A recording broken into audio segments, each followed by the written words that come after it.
Hello, hello, hello. Welcome back to a Fresh Stories book chats. And today I'm so excited because if you had told me when I was 5 years old and loving books and reading all the time that I would get the chance to talk to some of my favorite authors and podcasters about their work and their art, I don't think I would have ever believed you. And Jo Piazza is one of them. I have been reading her work for forever, really like it actually got me through a lot of the pandemic and just such a beautiful writer. And she has a new book out, which I'm so excited about. I'm making my sister read it with me. Can you give us a little intro about who you are? Yeah, so I'm Jo Piazza. I'm a mom of three, currently trapped in the house with two of my children on summer break.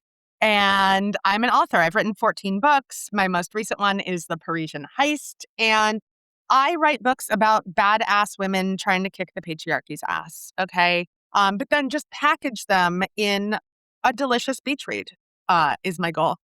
So that, you're reading about these ambitious women, trying to defy all the odds. But then you're also like, huh, I'd like to have a spicy margarita with that person.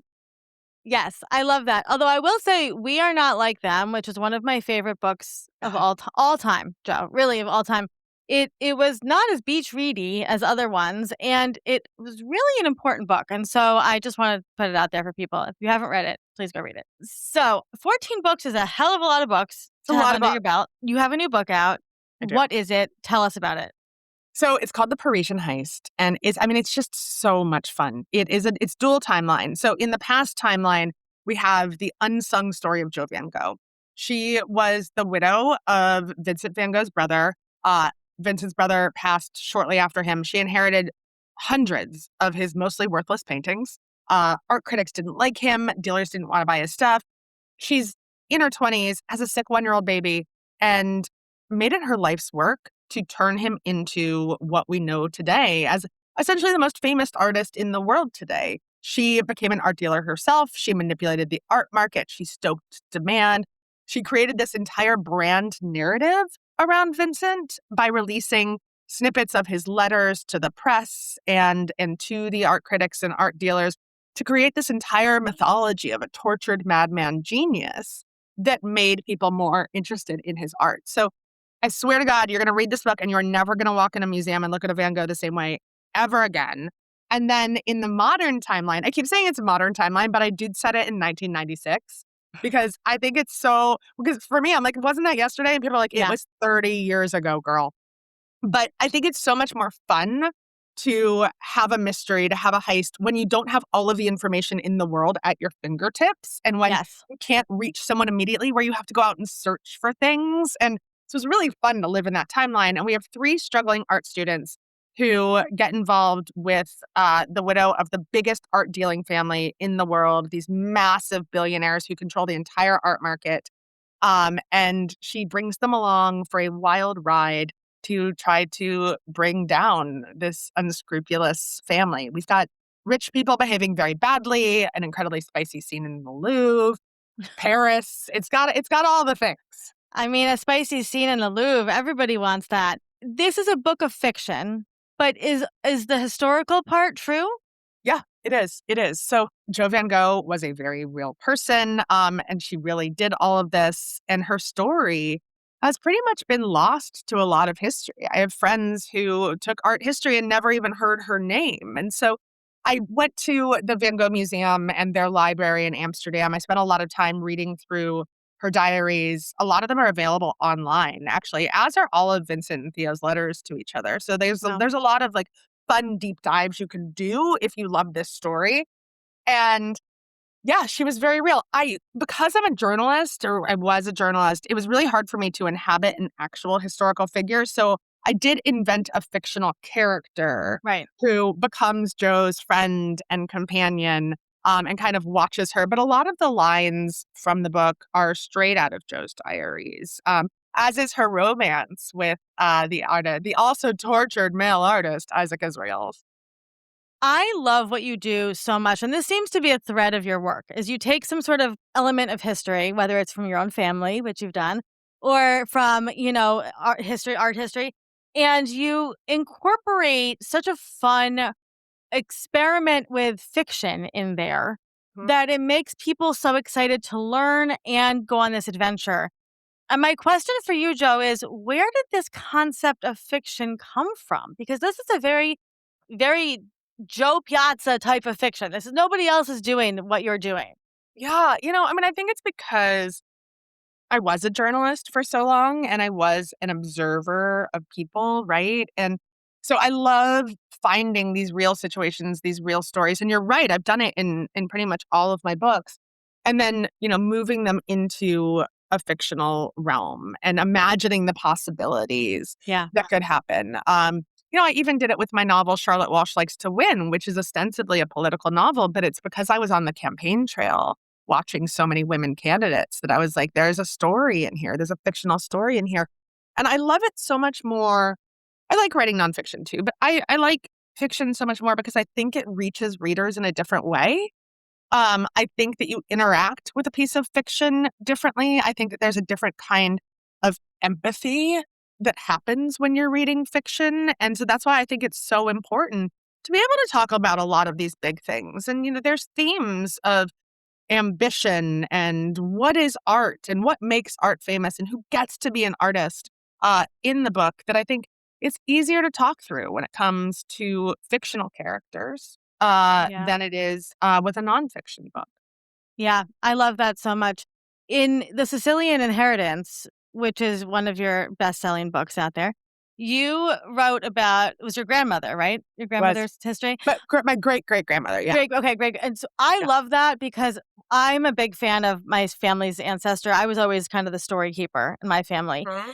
And I used to say I wanted to write fanfic, which was what Fanfic. Oh my which is god, what you did.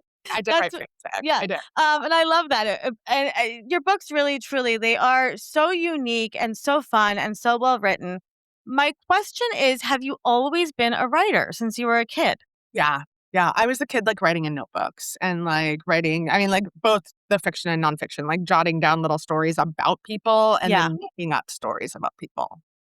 Okay, I love that so much. And then my real question for you, and the one that I know a lot of people are asking, is how do you find the time to write and be a mom of three, especially like during summer break, or it's a lot, but you've managed to crank out 14 books and a best-selling, a award-winning podcast, and you're a journalist and all of these things.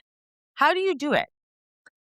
I have a lot of help, honestly. I mean, it's a lot of help. And, I drop a lot of balls. I'm just working on a Substack essay right now on, like, what ball am I dropping? I'm about to go on a 23 city book tour. And I'm like, it's my husband. He's getting no attention. I'm a crap ass wife right now. Cause I'm like, I can't ignore my kids. And I gotta do all this book stuff. So, like, it's him. He's not getting any attention. But he's wildly supportive. And I say this all the time. It's a quote from Caitlin Moran that, like, you marry your freaking glass ceiling. And I'm married to someone who makes this possible. And my mom also lives nearby. And despite the fact that she's not picking my kids up today my kid up because of the rain, is wildly helpful. And we have an army of babysitters. Yeah, yeah. Babysitters change lives. I love babysitters. They truly do. We had an au pair for a long time, Yeah. which was wonderful. And then one of our first au pairs is now a regular babysitter, and she spends Yep. the night once a week. So Oh, I love that. I love that. I always said my goal in life is to retire. Our beloved babysitter is a nurse, and I'm like, I want to just retire her from nursing to be our full time house manager and babysitter. That is my goal. So yes, someday, yes, um, someday. someday. So Joe, who is the Parisian Heist a good read for? Oh, everyone. I mean, it makes great book club fiction, right? Because it is so fun, but there's also, like, so much to chew on that, like, so many questions that you can talk about, that you can ask each other. And also for anyone, I like to say, I'm like, I think you walk away a little bit smarter about the art world, which I think is really fun. My mom was reading it in the same room as me a couple weeks ago. And she's like, I could be a docent in a museum now. And I'm like, you couldn't, but I love that you think you could. That is wonderful for you. And so, yeah, it's just, I mean, honestly, anyone who wants, it's a very fast paced read too. It's a lot of fun. A lot of stories about female friendship in there and women supporting other women and women really saving themselves. And then, like I said, one very spicy scene in the Louvre, which I researched by going to the Louvre and, like, walking around where they walk around, like, bobbing and weaving between school groups. And I'm like, this is where they're going to make out, which was so fun. And Yeah. Also, anyone who loves Paris, right? Like it just like this whisks you away to Paris and Amsterdam, and also whisks you away to 1996, which I think is a year all of us would love to live in right now. Yes. And I think that that is what makes a difference between a fiction that impacts people and a piece of fiction that really just kind of doesn't, is that you did the research, right? You were there. You Yeah. embodied your fictional character. And that is really important to feel like it's real. Where do you get the ideas for these books? Oh my God, everywhere. That's like I have a running notebook of ideas, but for this one, for Parisian Heist, it actually came from my friend, the artist and children's book author Steven Weinberg, Mhm. and he wrote a wonderful book that we sell out of in our bookstore all the time called "What Is Color," and it's the history and science of color. And so he learned about Jo van Gogh when he was researching that book, and he's like, "I just think there's a feminist novel in here somewhere, but I, Steven Weinberg, cannot write it." And so I started it that night. And here we are. I actually have an idea for you. I'll tell you off record. All right. Um, amazing, amazing. Where can people buy the book? When does it come out? How can we support you in getting this heist into the world? Oh my gosh. It comes out Tuesday next week. Okay. Uh, Okay. but everyone can order it now. It is available wherever you get books. I'll be traveling around the country. All of my tour dates are on theparisianheist.com. And you can find me on the Instagrams at Joe Piazza Author. Amazing, amazing. Well, please check the links in the show notes for the book. I'm excited to read it. I'm excited to share it. Thank you for the work you do. We need to be reading, and fiction is so important into escaping the world sometimes and getting through life transitions. And this sounds like like totally up the alley of so many women and men that I know, between art and Paris and history and romance. I think it's going to be a perfect book. It's a And perfect book. I love Yeah. that. Well, we appreciate you so much, Joe. Thanks for stopping by. And please go check out the link in the show notes to buy the book. Thank you so much for having me. This was so much fun.